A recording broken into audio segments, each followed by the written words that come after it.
everyone, Trisha here. Welcome back to my kitchen here in a quite sunny afternoon in Northern Ireland in November.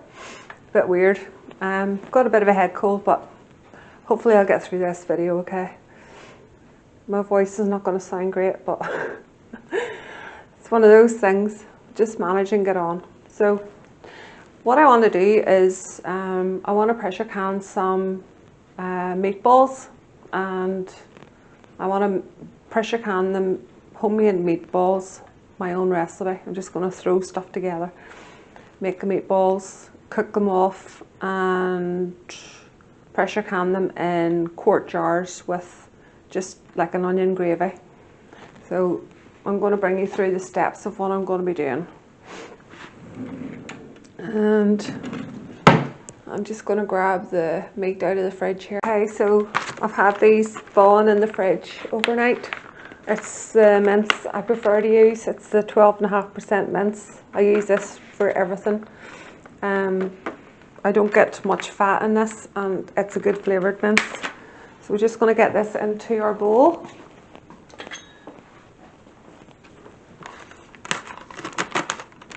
So these packs are 500 grams each, and it's completely thawed. I'll just grab that top bit off.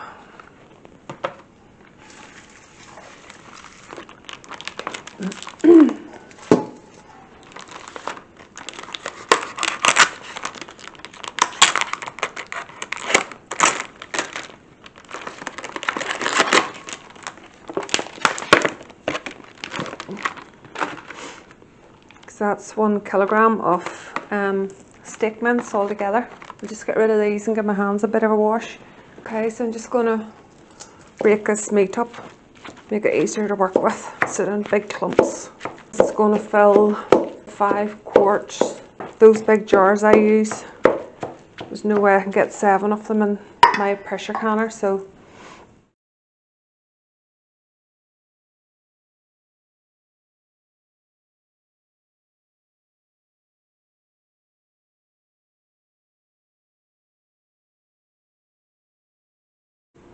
I've got these all rolled out and they're about this size. They're not looking too bad actually. I had to rob Peter to pay Paul with some of them just to make them all sort of even size, and we've got this many. So I've actually split them into, going to put 8, I think it's going to be 8 in the jar, so I've sort of portioned them out there so I can sort of turn my little fryer down a little bit, would help. I want to make sure I've got enough for 6 quarts. I'm going to fry them off. So I'm going to put a little, just the slightest little splash of oil in here. It's non-stick anyway, but just really what I want to do is to brown the outsides of all of these. And you need your heat up quite high. So I'm just going to fill them into the pan here and keep moving them so that they get like a nice crust on the outside. As I say, I want these to hold their shape in the pressure canner, and if this fails then it's no big deal, we'll still eat it. It'll just be like mince in the gravy I'm going to put in, so it's no biggie. But I don't see any reason why it shouldn't work. I've seen other people can up meatballs. They were processed meatballs, so I don't think they were handmade, but they seem to work fine. Anyways, we're learning something together, aren't we? And I love learning new stuff, so it's going to be trial and error. And if these don't work out, then I'll know to do them differently next time, won't I?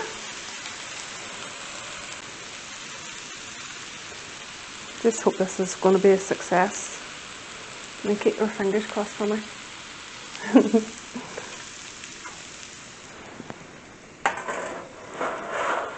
Now, I'll keep my heat up a little bit. I say I don't need them cooked inside, so It's just really to get a good sear on the outside.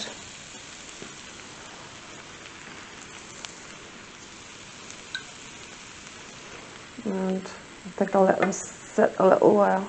If they get charred, I don't mind. Just going to add the flavour.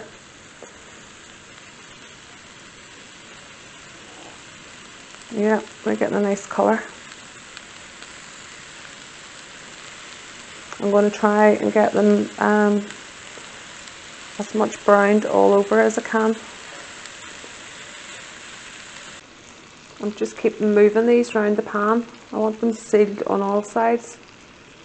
I think it's a better chance of staying together if they're sealed completely. So they're coming along. It's going to be pressure canned for an hour and a half, so I want to give them every chance of staying in one piece.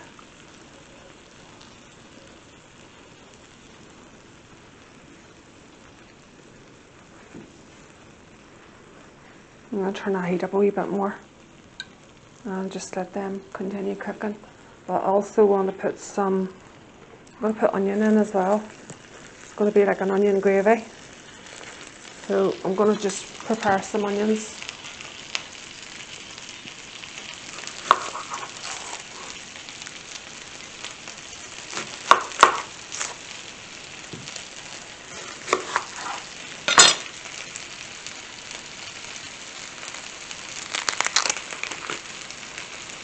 Oh, it's strong.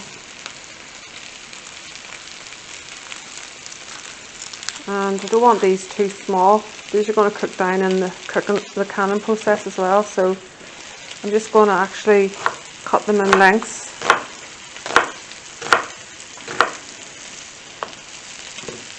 And I reckon it'll take half an onion for each jar. Somebody said if you put a teaspoon in your mouth upside down over your tongue when you're cutting onions, it's supposed to stop you crying. But I don't know if that's true or not. And do you know what? For an extra vegetable, I might add some carrots to these.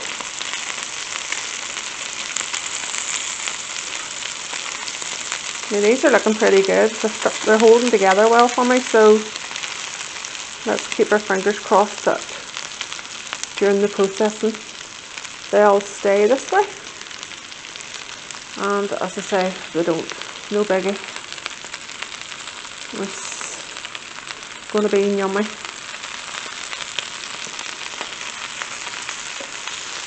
I think they're cooked off pretty well. So what I'm going to do now is turn this off and let this cool. Let them cool away down. We'll leave that to cool. Shouldn't take that long. I went ahead and peeled carrots, and I'm just going to cut them in half and then just cut them in chunks.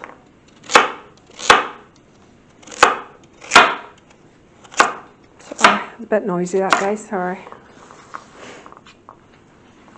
And I'll split these between the jars.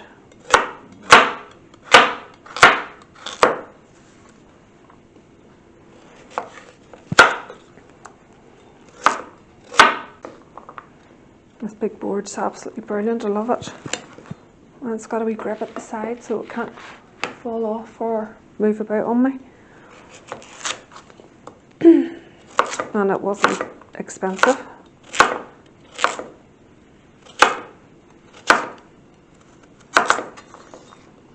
Okay, so they're all about that size. Right, so I'm going to get my jars now.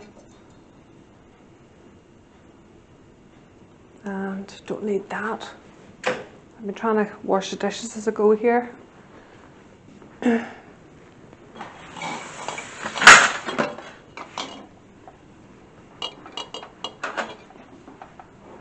And we've got, we'll move this up a little bit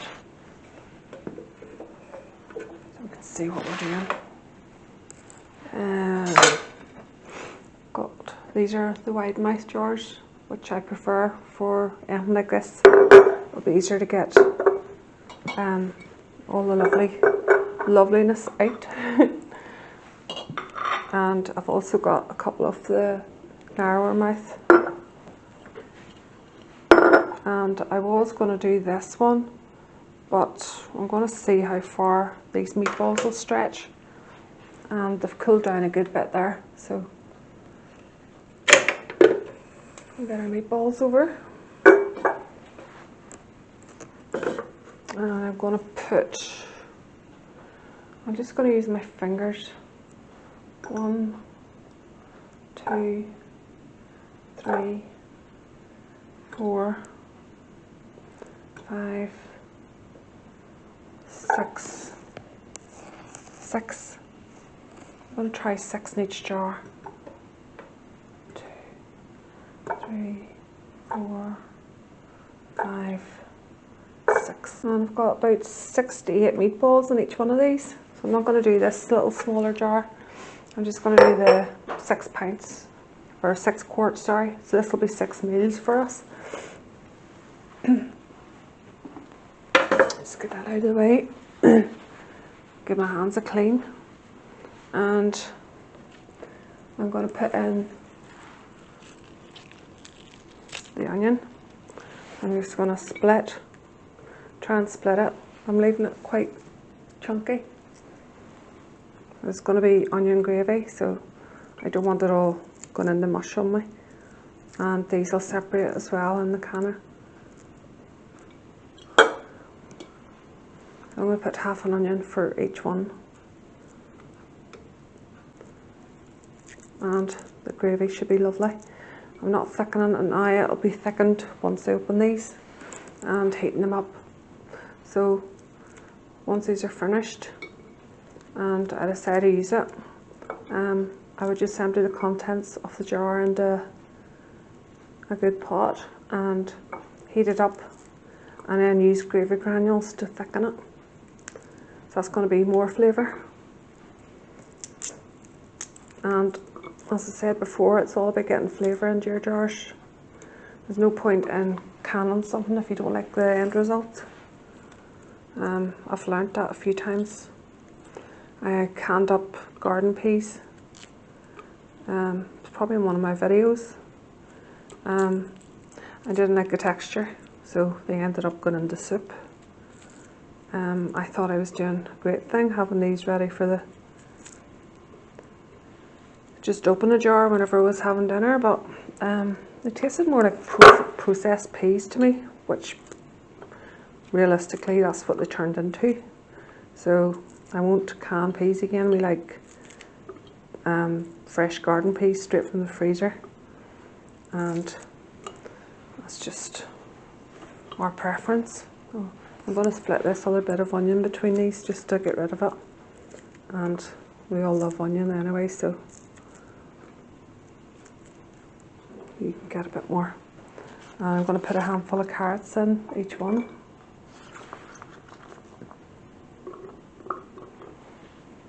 I should be using a funnel for this, but I'm making do today. Just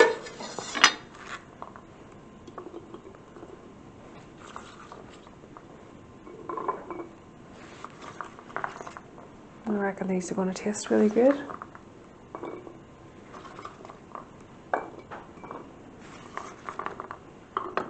Oops, throw them all around the place, Trish.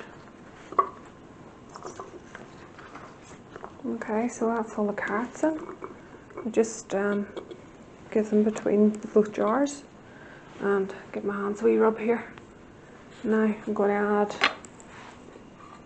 I haven't made any stock up, so I'm going to use this Knorr powdered granules, and I'm going to add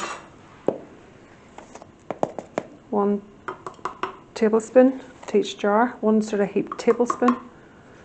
This is beef bouillon, and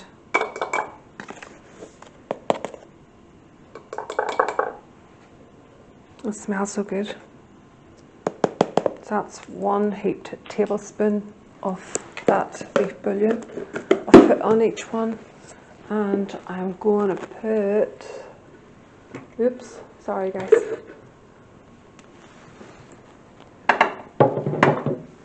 I'm going to put the slightest little bit of this bovril in. You all know how much I love this stuff, so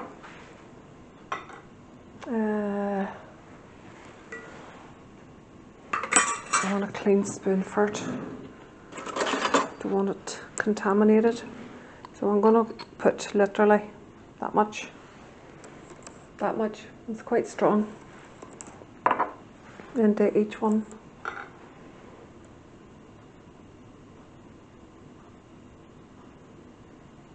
And it's just going to give it a little bit more flavour. It's not even half a teaspoon.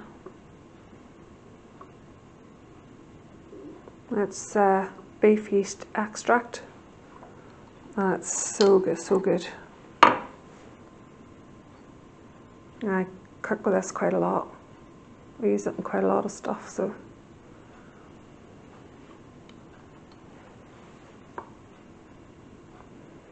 You know, the thing is, it can be quite salty, so that's why I didn't put a heaping load of salt into the meat, because this beef powder is probably quite salty as well. And just scrape that off. Okay, so that's our bovril in. I don't need any more salt or pepper or anything in there.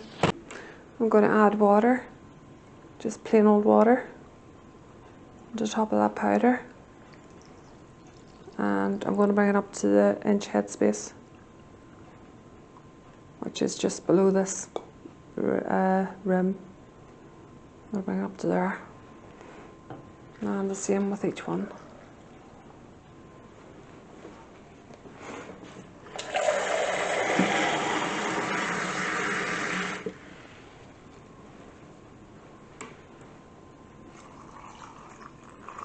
It really smells good.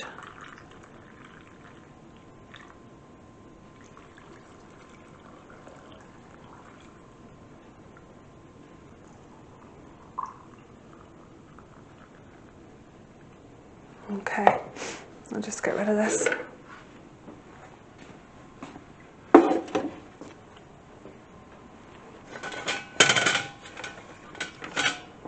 And I'm going to use actually one of these to debubble. I know I've got my debubbling tool and all, but I want to use this so I can scrape all that stuff down in again.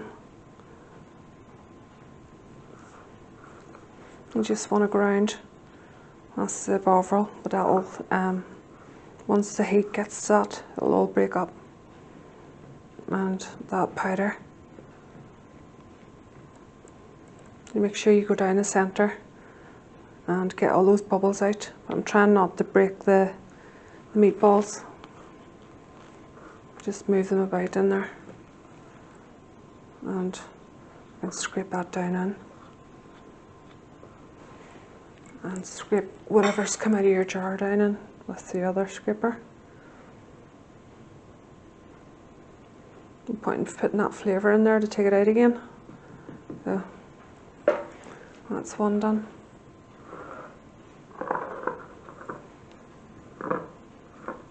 So these aren't tight packed or anything, so those meatballs and all get a chance to move about in there. I'm just making sure that I'm getting all the air pockets out. And I'll scrape this all down in again, off the lid.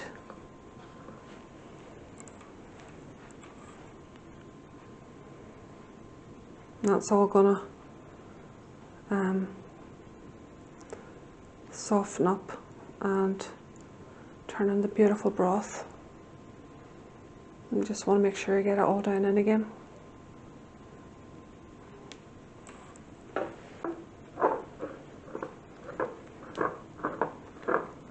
And say the meatballs, hopefully they'll stay together for me. I'm keeping my fingers crossed, so keep your fingers crossed for me, guys. It'd be interesting to see whenever we open the canner together to see whether they've actually stayed in balls. But as I say, I'm not mad if they haven't. it'll still taste good. Just be a different way of eating it. And I'm all for coming up with new recipes, new ideas for having food on the shelf. And it has to be stuff that we'll eat. I say there's no point in me making stuff if we don't like it. And I did pressure can raw minced this mince before, and the flavour was grand, but the texture was absolutely horrible. So I always cook off my meat. The only time I use like raw meat is if I'm going to be using a stewing steak or a tough cut. I'll put it in red meat whole, but chicken, unless it's gone in the soup, even then I sort of cook it off a bit. I think it gives it more flavour. And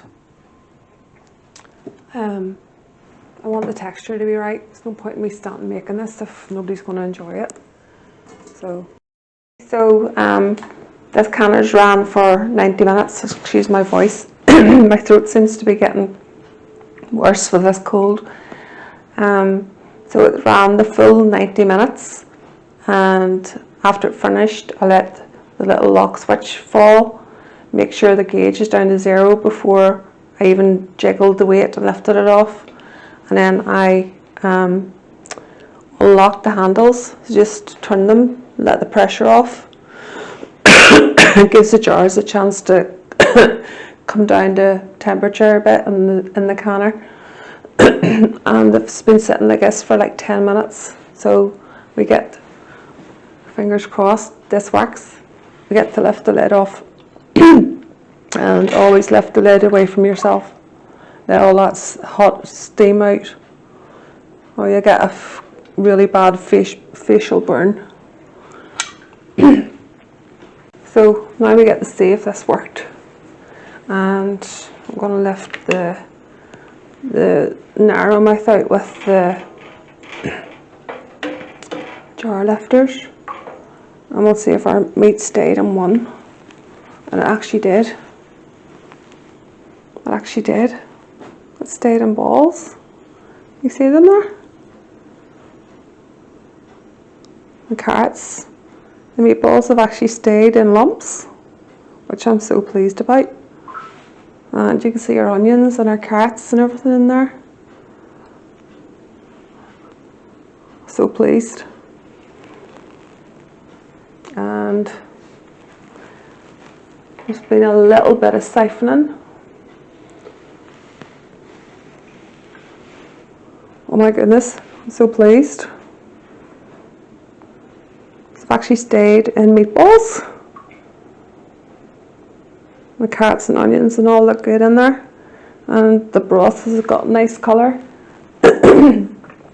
Excuse me. You've seen me before use a towel for these wide mouth jars. I don't trust the tongs with them. And same thing. Meatballs have stayed in meatball form, which is a plus. And this one, yep, they're all in meatball form. So once I go to use these, I'll tip the contents out into a saucepan and heat it up to temperature and then thicken it up with gravy. And do you know what? I'm actually really pleased with those. There you go. They're still bubbling away there.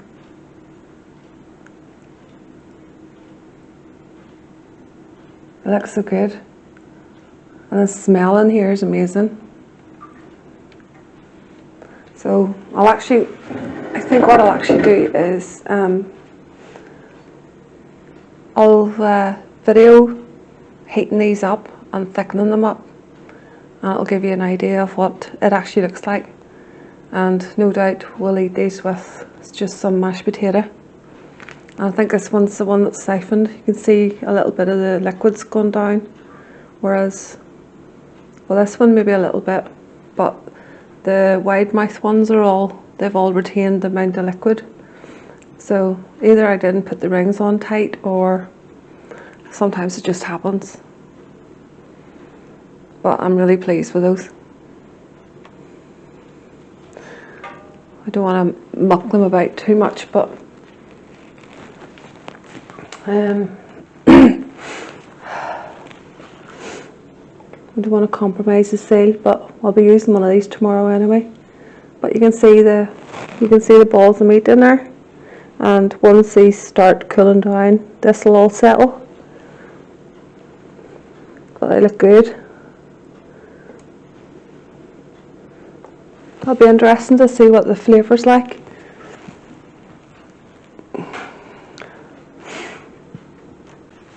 It's another successful recipe, and I haven't wrote this recipe down in my usual canon journal, but when I'm editing this video I'll write it all down in the book. I feel so miserable now with this cold.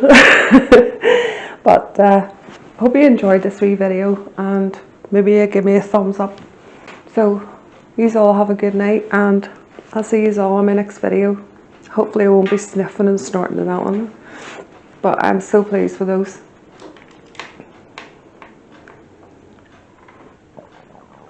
Bye for now.